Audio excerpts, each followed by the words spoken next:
improve and upgrade airport infrastructure across the country, amongst other things. The federal government has announced the partial closure of the Kara Bridge on Lagos-Ibadan Expressway on Saturday. Controller of Works in Lagos, Kayode Popola, made the announcement disclosing that the partial closure, which is expected to begin today, is for an integrity test. Popola told the news agency of Nigeria that an integrity test was necessary to ascertain the stability of the bridge following a recent tanker fire accident. The federal controller said the traffic would be diverted to 2 lanes instead of the original 3 on the highway and appealed for motorists' cooperation and understanding. The Nigerian Air Force has destroyed scores of Boko Haram terrorists in Tongule and Bukameram areas of Borno State. This was confirmed in a statement issued by the Coordinator of Defense Media Operations, Major General John Eneche. Major General Eneche noted that the airstrikes were carried out on June 25 after a series of surveillance missions indicated a resurgence of terrorist activities at the 2 settlements. He said the latest military action is another set of successful air interdiction missions executed by the Air Task Force of Operation Lafia Delay under the subsidiary Operation Long Reach. Meanwhile, the Chief of the Air Staff, Air Marshal Sadiq Abubakar, has commended the Air Task Force for their dedication and professionalism. This comes as the Defense Headquarters equally asked them to intensify the air offensive against the terrorists and all other criminal elements threatening the peace and security of our beloved country. Troops of Operation Thunderstrike, under the auspices of the ongoing Operation Accord, has foiled an attempted kidnap of passengers on the Abuja-Kaduna Expressway by armed bandits. The coordinator, Defense Media Operations, Major General John Eneche, in a statement said the failed attempt took place between Olams and Al-Eri camp along the Abuja-Kaduna highway. Eneche said the troops promptly deployed to the scene and engaged the bandits with effective firepower, adding that the criminals were overwhelmed by the high-intensity fire, forcing them to flee into the forest in disarray. He explained that the passengers in the targeted vehicle were traveling from Abuja to Kaduna and managed to escape in various directions into the surrounding bushes during the encounter. Gunmen have abducted 9 passengers close to Iswa Akoko in Akoko's southeast local government area of Ondo State. The passengers were said to be traveling from Abuja to Lagos when the hoodlums emerged from a nearby bush and rounded them off, abandoning the vehicle at the scene. The public relations officer of Ondo State Police Command, T. Leo Ikoro, confirmed the incident to newsmen. He said efforts made by the police in pursuing the hoodlums paid off as some of the victims was rescued unhurt. Ikoro noted that the State Police Command is working hard with hunters, local vigilantes, and other security agencies to apprehend the perpetrators of the wicked act and to release the other passengers.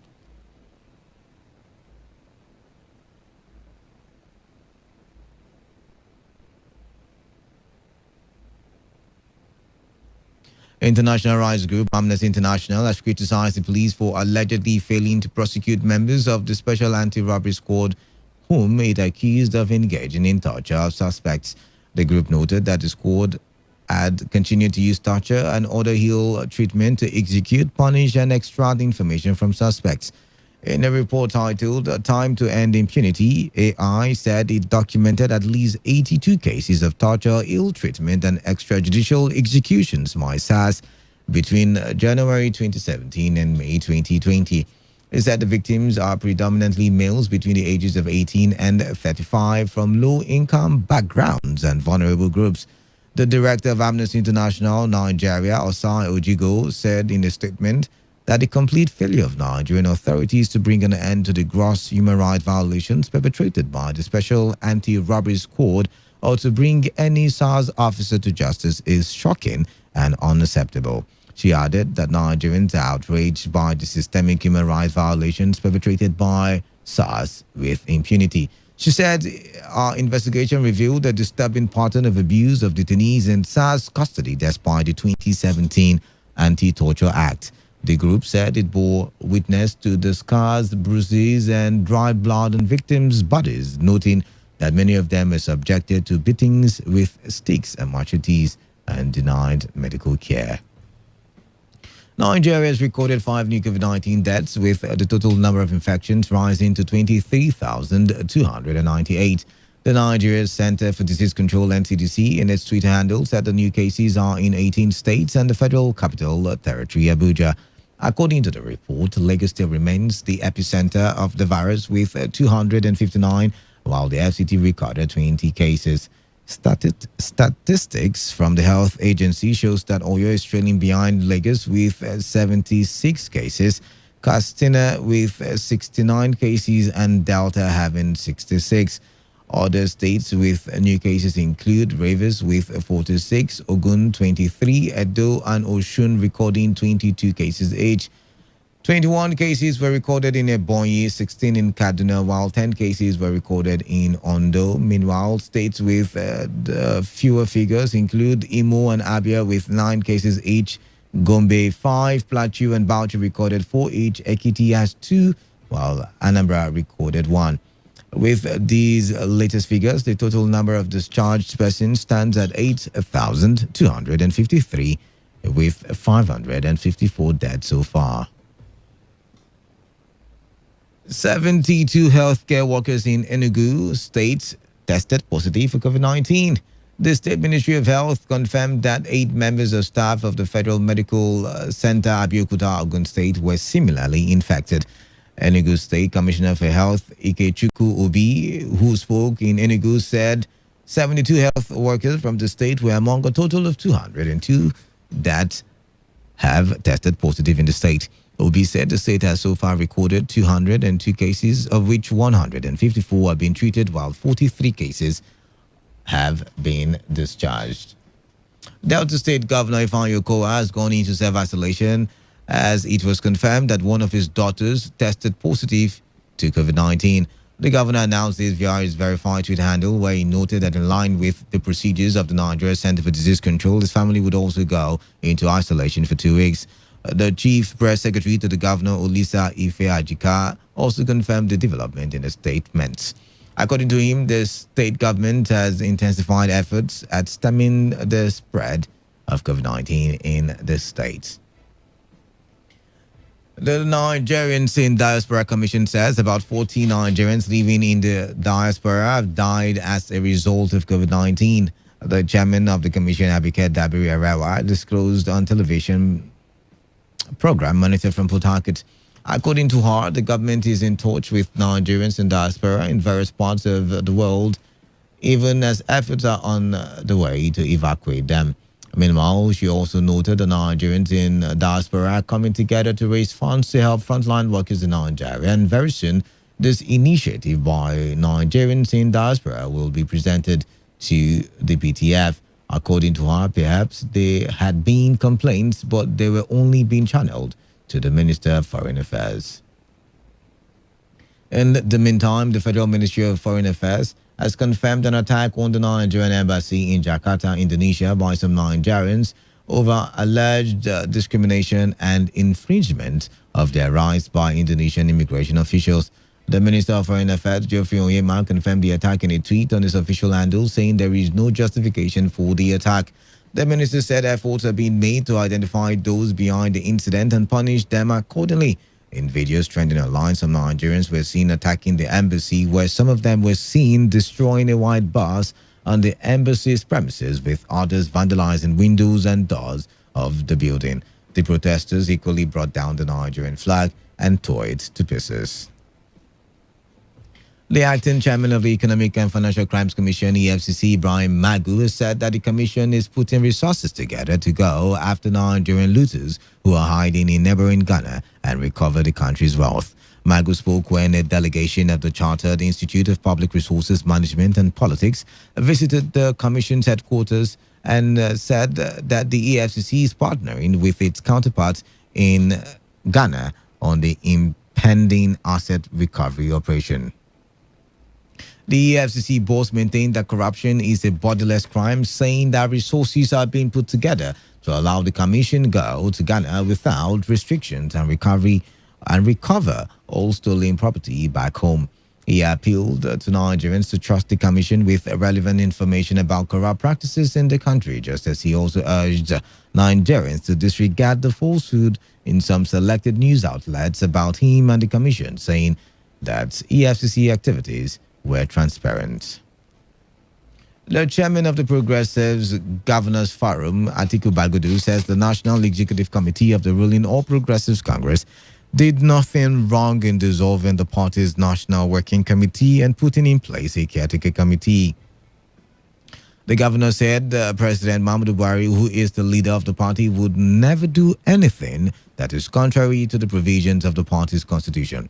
Bagudu, who is also the governor of Kebbi State, made the observation after leading the new caretaker committee members on a courtesy visit to President Muhammadu Buhari. To Mr. President, which have in the delegation the brand new chairman of the All Progressive Congress Caretaker and Extraordinary National Convention Planning Committee. He is conscious of the mandate given to him by Nigerians, and he bothers a lot about his party. But what dominates his daily action is economy, security, transparency, and the progress of Nigeria. But Mr. President is very clear. He received due legal and remember, before the 2019 primaries, Mr. President demonstrated to everyone in this country that he will never sacrifice due process for expediency.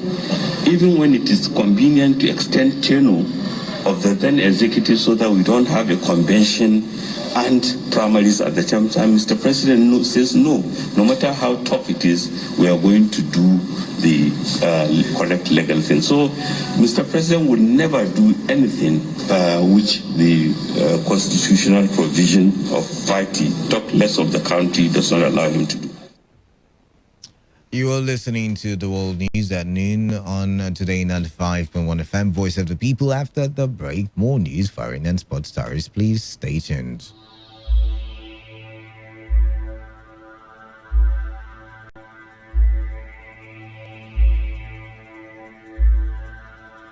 Every day, every hour, when the big stories break, depend on our 24-hour news team to bring you the latest. Today, 95.1 FM.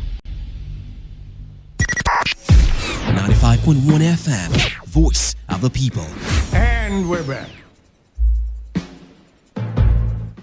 All right, thank you for staying tuned to the World News at noon on Today 95.1 FM. Welcome back, and now to the rest of the bulletin. President Muhammadu Buhari has approved the appointment of Professor Emmanuel Munakuroga Adigio as the Vice Chancellor of the Nigerian Maritime University, Okeren Koko. The appointment is to take effect from 11th June 2020. Similarly, the President has also approved the appointment of Professor Stephen Agochi Okodudu as the Acting Vice Chancellor of the University of Port Harcourt for a period of 6 months. The acting appointment is with effect from 13th July 2020. In a statement issued by the Director of Press and Public Relations of the Ministry of Education, Ben Bem Gong, the Minister of Education, Adam Adamu, congratulated all the appointees. Meanwhile, the paramount ruler of Alakaya community, His Royal Highness Eze Daniel Ogbuna Dodo, on behalf of the good people of Alakaya community in Obiakpo, local government area of River State, has felicitated with Professor Stephen Akuchi Okodudu on his recent appointment as the acting vice chancellor of the University of Port Harcourt. In a statement signed by the Inyewe Ali Alakaya, Eze Ogbuna Dodo said Alakaya community assures the acting vice chancellor their unalloyed support with the period he will serve as the VC of the institution. The statement further prayed God to grant Professor Stephen Akuchi Okodudu the enablement to succeed. River State government has banned the proposed fishing festival scheduled to hold at Onyeda in Andoni local government area on July 5, 2020 for security reasons.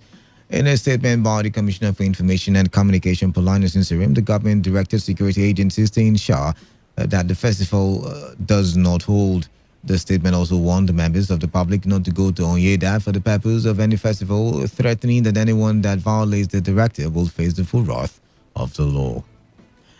In the meantime, Rivers State Governor Yesomike has expressed satisfaction over the level of work done on the urban renewal project in the state. Governor Wike said that the work is part of the promise his administration made to Rivers people. He reinstated his earlier stand that despite the outbreak of coronavirus, projects must continue to be executed. Governor Wike, while disclosing that investors are beginning to return to Port Harcourt with improved security in the state, assured that he was going to leave Port Harcourt better than he met it. From what is being done in the state, the urban renewal project is going on very well, and particularly these flyovers that the contractors are just quite on schedule, and we're happy that they're keeping to the promises they've made, and other areas like the OGRA and the GRA, you can see the total overhaul, and we cannot but say that we're overwhelmed with the level of commitment they've shown and how that has turned the entire area to be as if it's a new city all the same. And that is what we promised our people, that whether COVID or not COVID, we'll continue to do the work we're supposed to do. Governor Wike said the government has signed a contract on the expansion of Vumala flyover, while plans are on the fourth flyover and dualization of Exingbu Road, popularly called Momibi Road, and Tombia extension down to Ikwere Road. Members of Rundele and Odogu Special Peace and Advisory Committee ROSPAC in Eveku community in Emoa local government area, River State, has called on government to intervene in the activities of some chiefs and stakeholders in the community.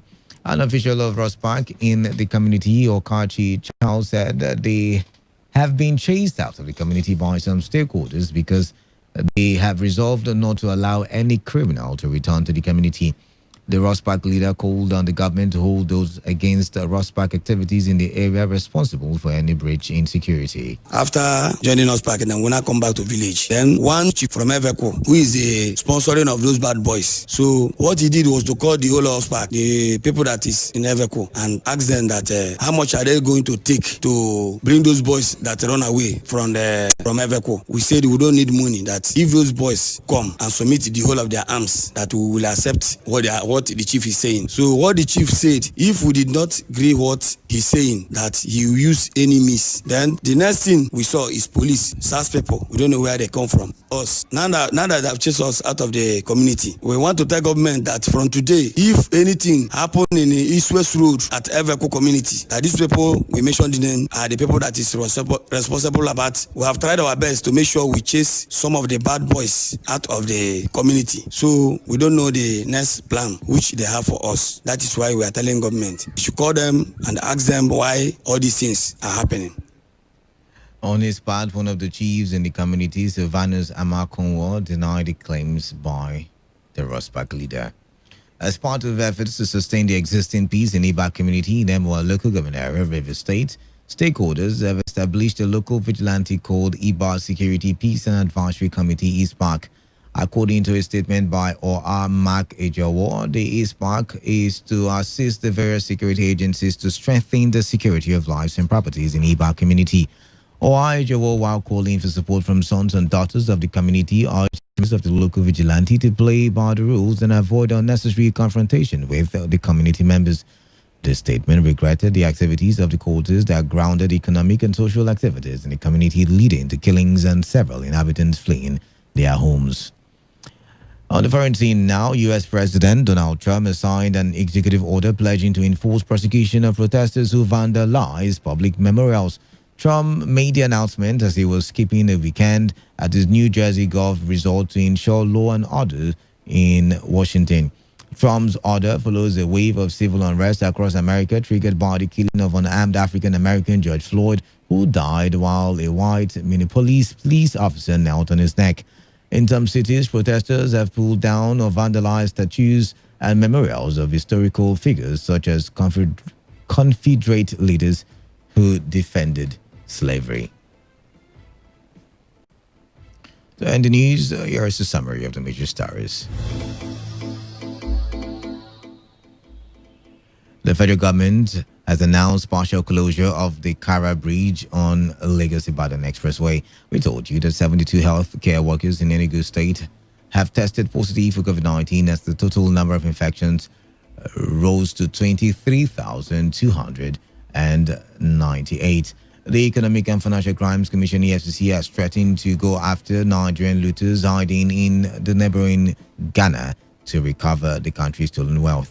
Rivers State government has banned the proposed fishing festival scheduled to hold at Onyeda in Anthony local government area of Port Harcourt and on the local government area of Rivers State for security reasons. On the 14th, U.S. President Donald Trump has signed an executive order pledging to enforce prosecution of protesters who vandalized public memorials. That was the news as edited by Uchendu Ejewo. For comments and inquiries, please call 0815-341-8657 or 0814-434-3502 or send your emails to news@todayfmlive.com. You can also read our stories on www.todayfmlive.com. Do not forget, please take responsibility. Wash your hands regularly with soap under running water. Always have with you at all times alcohol-based hand sanitizers. Remember, coronavirus is real and it is not a death sentence. Good afternoon. I am Kala Dakarivatibor. Stay tuned and stay safe. Today's news, today's entertainment, today's sports, today's issues. Today on Today 95.1 FM, Port Harcourt.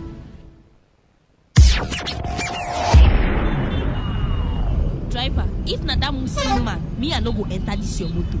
Because I can't enter that motor with this Muslim. Madam, enter. I take go baby. What to let Well, if this woman enter this car, I go drop. I go drop from this car. I don't want to enter. My chain and his chain driver, is not the same. I go pay you. I go pay you. Make I do something now. I go pay you. Let Allah go. God Let go. no be I go the pay same. you. I be allergic. I go pay you. No carry that woman. No carry that woman. Madam, una hear me now. Christian and Muslim, don't be the same Nigeria we be. We be brother and sister now. No carry that woman. I go pay you. No to the go. You go pay me. I go pay you. Make I go. Do we need to be guarded by one religion to meet with the Creator?